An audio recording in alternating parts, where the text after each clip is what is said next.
What do you do when the people you need most don't even show up because your pain isn't part of their plan? I was 17 when my leg shattered mid-stride during the regional track finals. It wasn't a sprain. It wasn't a twist. It was a snap so loud the crowd went silent. I lay on the ground screaming in pain, eyes wide in disbelief. This wasn't how it was supposed to end, not after a year of 6 a.m. runs, protein shakes, and scholarship dreams. The ambulance ride blurred into sirens and sharp corners. I remember asking for my parents over and over. I kept imagining them sprinting into the ER, panicked loving there. But when I came to after surgery, I wasn't holding my mom's hand. A nurse named Kelsey was beside me instead, warm-eyed and gentle, saying, "You did great, sweetie," as if she had known me for years. There was a voicemail on my phone. Just one. "Hey, honey, we're not going to make it to the hospital. Your sister's orientation got bumped earlier than expected and, well, she's nervous, and this is a big deal. You'll be fine. You've always been strong. Love you." That was it. No visit, no flowers, no questions about the surgery, or if I could walk. Just a reminder that my pain wasn't the priority her dorm room was. I stared at the white hospital ceiling, trying to understand what just happened. My leg was full of metal. My heart felt like it was too. Numb and stiff and permanently altered. My parents didn't post about it. No hospital selfie, no pray for Alyssa, not even a repost of the GoFundMe a neighbor made. But my sister, her smiling face, her school hoodie, her perfectly lit dorm room front and center. So proud of our girl, I wasn't proud. I was invisible. And somewhere between the cast and the crutches, the silence and the voicemail, something broke that no doctor could fix my belief that family always shows up when it matters. That was the fall that really hurt. And it didn't end when I hit the ground. How long can you carry yourself when no one else even notices you're limping? Recovery didn't feel like healing. It felt like hiding. 4 screws, a steel rod, and 6 weeks in a full leg cast. That's what I got instead of visitors, instead of my parents. While my mom posted photos of dorm decorations and welcome banners, I was learning how to use a walker in my living room. Alone. Well, almost alone. Mrs. Dubois, our 74-year-old neighbor, became my lifeline.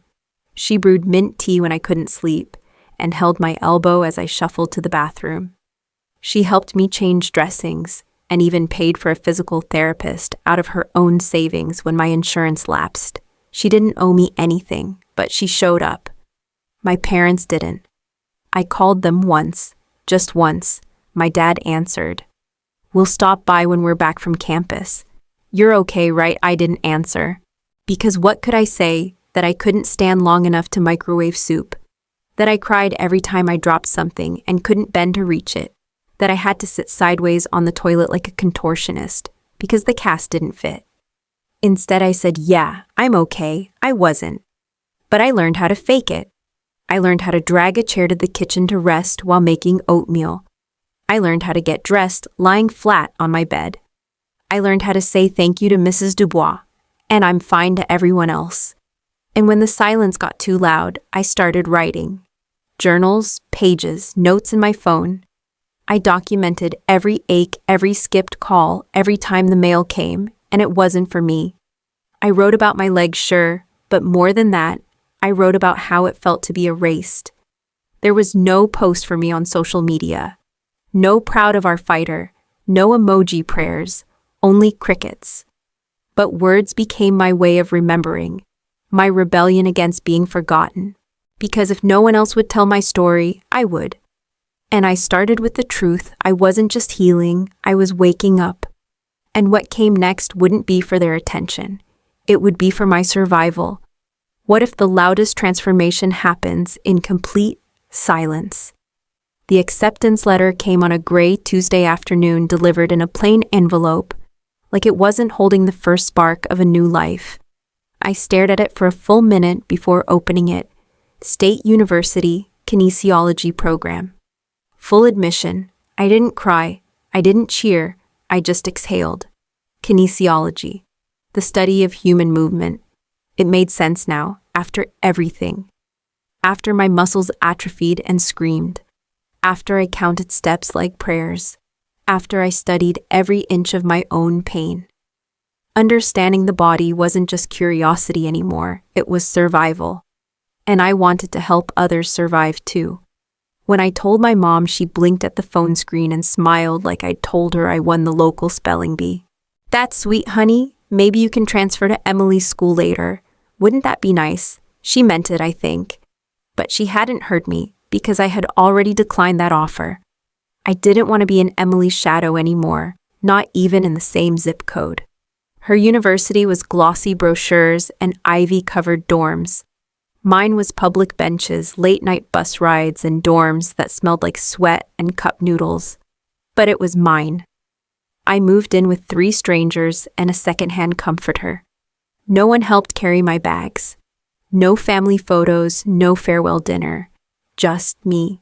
And a crutch I was still learning to live without.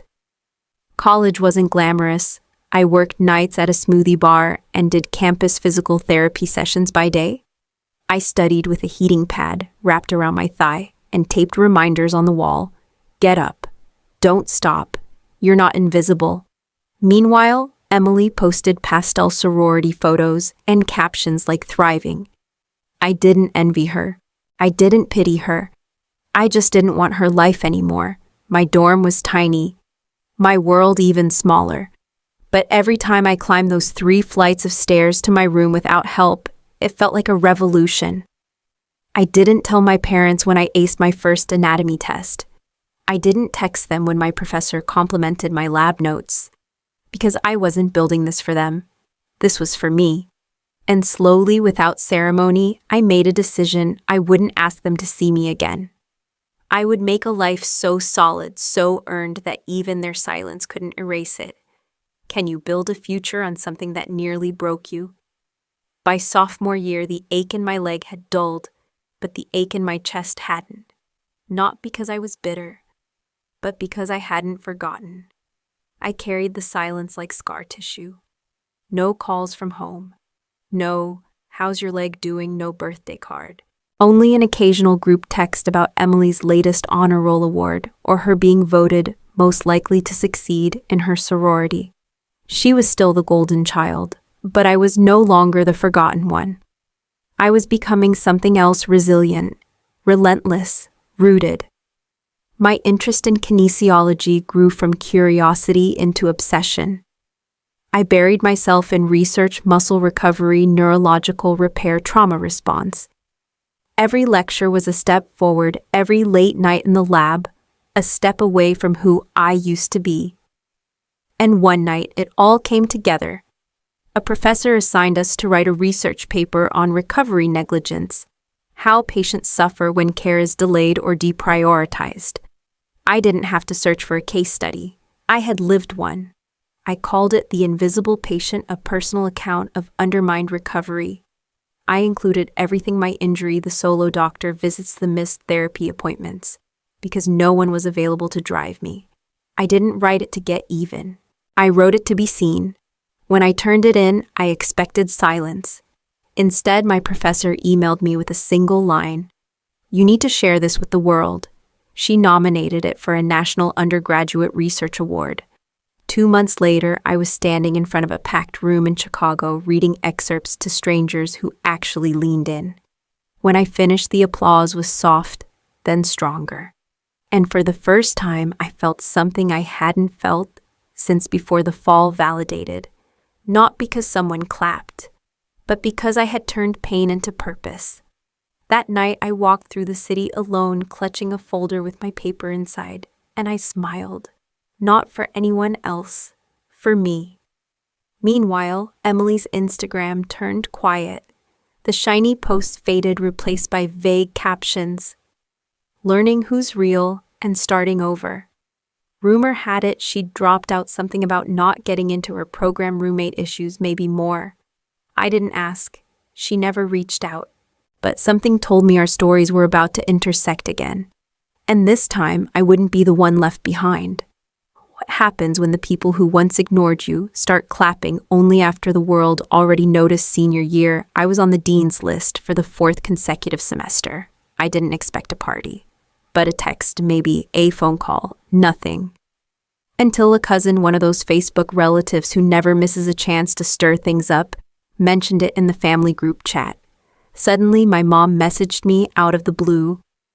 "Wow, why didn't you tell us, sweetie? We're so proud of you." I stared at the screen and let out a quiet laugh, because I had told them dozens of times. They just hadn't listened. So I sent back a screenshot of that old voicemail, the one where she told me they couldn't come to the hospital because Emily's orientation was a big deal. No response. Not then, not the next day, not ever. But I didn't need one. By that time, I was already interning at a rehab center downtown, helping patients who had lost limbs, athletes relearning balance stroke survivors, trying to speak again. I found peace there, not because it was easy, but because it made sense. Pain, when given care, could become progress. One of my patients, a man who'd lost both legs in a factory accident, told me after a session, "You don't look away when it's hard. That's rare." He didn't know how much I needed to hear that. I wasn't just healing anymore. I was helping others heal. That fall, Emily moved back home.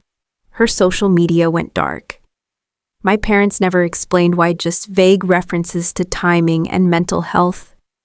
I didn't pry. I was too busy building, graduating with honors, publishing my capstone on affordable injury recovery systems, being accepted into a top doctoral program, then launching a startup with 2 classmates, a mobile clinic model that brought physical therapy to underserved communities. It wasn't glamorous, but it mattered. My name started popping up in wellness blogs, student innovation journals, even a podcast episode called Healing in Motion. Then came the headline, "From Abandoned to Advocate: How One Young Woman Turned Pain into Purpose." A major health magazine ran it. And that same day, my parents posted the link on Facebook with a caption that read, "Proud of our daughter for always being so strong." It didn't sting, not anymore, because I felt nothing, not rage, not validation, just space. Like watching people pose for a photo they weren't in when it mattered. Like hearing applause after the curtain's already fallen. That was when I knew something deeper than forgiveness had happened. I had outgrown the need to be seen by people who only looked when the spotlight was convenient. But the twist, the one I never saw coming. Emily applied for a job at my company. She had no idea it was mine. Not yet. What do you do when the person who once had everything now walks through the door asking you for a chance? Her name showed up in the applicant pool 2 weeks after our startup's feature hit national press. I almost didn't notice. The name Emily Tran had become background noise, like a name you hear in a dream and wake up trying to forget. But there it was. Same last name. Same voice in the cover letter, masked under professionalism, but leaking desperation between the lines. I'm passionate about recovery work, especially in underserved communities. I'm seeking a second chance to do something meaningful. She didn't know it was my company. She didn't know the founder she wanted to impress. Had once cried herself to sleep with a cast on her leg and no one to hold her hand. I stared at her application longer than I should have. Then I clicked schedule interview. She arrived at the clinic wearing a muted blue blouse and slacks that didn't quite fit her right. Hair straightened, hands gripping a pleather portfolio, eyes wide but dimmed. She didn't look like the golden girl anymore. She looked tired, weathered, human. She sat in the waiting area like any other candidate, legs crossed, bouncing nervously, not knowing the weight of the room she was about to enter. I stepped into the interview room first, waited. When the receptionist brought her in, she froze. Her face dropped like her body had disconnected for a moment. You're the founder. I am. A pause. This is your company. Yes, Emily. She lowered herself into the chair slowly. The silence stretched, but I didn't rush to fill it. Finally, she whispered, I didn't know. I swear I didn't apply to follow you. I nodded. I believe you. Her eyes welled up. I hit a wall. After school. After everything. I needed a reset. I didn't know where else to go. I studied her not out of revenge, but with the cold clarity of someone who'd had to carry themselves when no one else would. Tell me why you want this job. No family history, no shared childhoods, no apologies. Just the question every applicant gets. She swallowed. Because I want to do something that means something. I want to help people get back up when they fall. A beat passed. I asked a few more questions. Her answers were good, honest if raw. No rehearsed lines. No false humility. She didn't expect special treatment. And I didn't give her any. The interview ended like any other. I stood. We'll let you know within the week. She nodded, then hesitated at the door. Thank you for not walking out. I said nothing, just nodded once. The door shut behind her, and I sat there for a while, staring at the empty chair across from me. She had come full circle, and now, so had I. But what came next wouldn't just define her redemption, it would test mine. Can forgiveness exist without apology? Or does healing sometimes mean offering a hand no one ever reached out for? I didn't make the decision immediately. Not because I wanted her to sweat, but because I needed to be sure it was my choice, not my past, reacting through me. 3 days passed. I reread her application, talked to our HR lead, even asked one of our therapists off the record how they'd feel training someone with no background but clear intent. Then I said yes. The onboarding email was brief, standard. Her name was one of many in the batch of new hires that week. No special note, no announcement. Just a line, welcome to the team.